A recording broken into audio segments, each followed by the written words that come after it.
Hi guys, it's me and Colorete Passion. So for today's videos guys, tayo guys ay rumakit sa Molino, Cavite.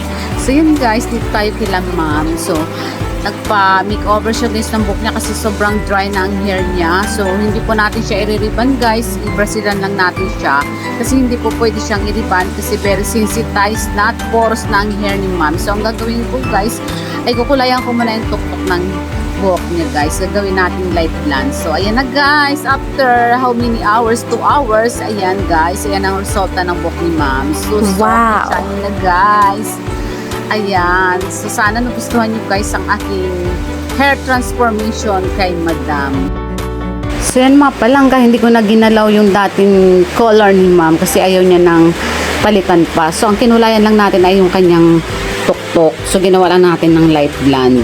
So yan guys, yan ang kanyang result guys, yung kanyang outcome, di ba? Maganda na ang kinalabasan at hindi na siya dry, nabuhay na siya sa pamamagitan ng Brazilian.